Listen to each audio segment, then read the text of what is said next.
प्रभात बच्चों, मेरा नाम श्रुति सिंह है और आज हम लोग हिंदी व्याकरण पढ़ेंगे। तो हिंदी व्याकरण में हमारा सबसे पहला पाठ है भाषा, लिपि और व्याकरण। भाषा के बारे में जानते हैं कि भाषा क्या होती है। हम लोग जो भी बातें करते हैं, है ना, अपनी बातें दूसरे तक पहुंचाने के माध्यम को हम लोग भाषा कहते हैं। चाहे हम लोग किसी भाषा का भी इस्तेमाल कर सकते हैं। हम लोग जिस राज्य में रहते हैं उस राज्य के भाषा को बोलकर, लिखकर, समझकर दूसरे तक पहुंचा सकते हैं। तो आइए पढ़ते हैं कि भाषा किसे कहते हैं। पहला टॉपिक है भाषा, लिपि और व्याकरण। आप इसमें चित्र देखकर पहले आप समझिए कि क्या हो रहा है। जैसे ये पुस्तकालय है ना, जिसमें बच्चे संकेत से समझ रहे हैं, मतलब इशारे में बातें करके समझ रहे हैं। ये अध्यापिका है जो संकेत में चुप होने का संकेत दे रही है कि आप लोग चुप रहो। ये ट्रैफिक पुलिस है जो हाथों के द्वारा संकेत दे रहा है कि ट्रैफिक को कैसे निरंतर रखना है, कैसे कंट्रोल रखना है। ठीक है, आओ। भाषा वह साधन है जिसके द्वारा विचारों का आदान प्रदान होता है। मतलब अभी मैंने आप लोग को बताया कि भाषा क्या होता है, जिसके द्वारा हम अपनी फीलिंग्स, अपने विचार दूसरों तक पहुंचाते हैं या दूसरों के विचार खुद तक पहुंचाते हैं, उसको हम लोग भाषा कहते हैं। भाषा दो प्रकार के होते हैं, मौखिक और लिखित। मौखिक मतलब बोलकर और लिखित मतलब लिखकर, है ना। हम लोग चिट्ठी लिखते हैं, खत लिखते हैं एक दूसरे को ताकि वो अपनी हमारी बातों को समझे। और मौखिक जो हम लोग बातें करते हैं बोल के, चाहे वो टेलीफोन पे करें या मोबाइल फोन पे करें, कहीं पे भी करें। जैसे ये दोनों क्या बच्चे हैं, ये दोनों आपस में टेलीफोन के माध्यम से बातें कर रहे हैं।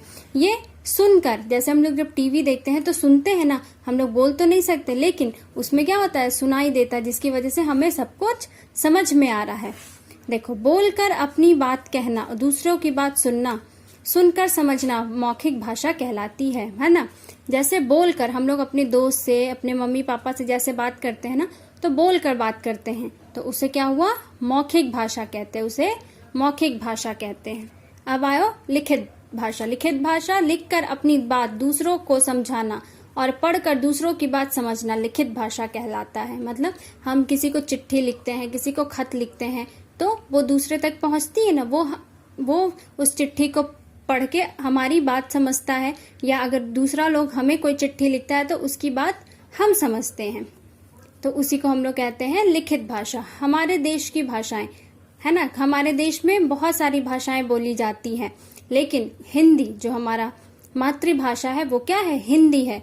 और अलग अलग राज्य की भाषा कैसी है, गुजराती गुजरात में, उड़िया उड़ीसा में, मलयालम केरल में, असमिया आसाम में, तेलुगु आंध्र प्रदेश में, मराठी महाराष्ट्र में, कन्नड़ कर्नाटका में। और हिंदी कहाँ कहाँ बोली जाती है, उत्तर प्रदेश, बिहार, मध्य प्रदेश, हरियाणा, हिमाचल प्रदेश, राजस्थान, उत्तराखंड, झारखंड और छत्तीसगढ़, है ना। ये सारे अलग अलग राज्यों के भाषा हैं। अब बच्चों आइए, अब देखते हैं लिपि किसे कहते हैं ना। भाषा जो हम लोग बोलते हैं उसको एक निर्धारित चिन्ह दिया गया है, उसको एक सिंबल दिया गया है, उसी चिन्ह को क्या बोलते हैं, लिपि बोलते हैं। जैसे इसमें लिखा हुआ है, भाषा को लिखने के लिए निर्धारित किए गए चिन्हों को लिपि कहा जाता है। मतलब उनको एक निर्धारित चिन्ह दिया गया है कि ये भाषा इसके अंतर्गत आएगा। जैसे भाषा के नाम हिंदी, लिपि का नाम देवनागरी, उर्दू, फारसी, पंजाबी, गुरुमुखी, संस्कृत, देवनागरी, अंग्रेजी, रोमन, है ना। ये सारे इसके क्या है, लिपि हैं। अब आते हैं व्याकरण। व्याकरण के द्वारा हम भाषाओं को सही रूप में बोलना, पढ़ना और लिखना सीखते हैं। अब कुछ से कुछ तो नहीं लिख सकते हैं, कोई भी एक ढंग से लिखेंगे ताकि दूसरा हमारी बात सुनकर या समझकर उसको बता पाए कि हमें क्या बोलना है। तो उसके लिए हम व्याकरण का यूज करते हैं। और व्याकरण हमें क्या सिखाता है, सही रूप से, है ना, बोलना, पढ़ना और लिखना सिखाता है कि कौन सी मात्राएं, कौन सा वर्ण, कौन सा व्यंजन होगा।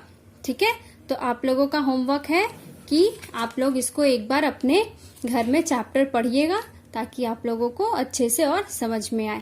Thank you.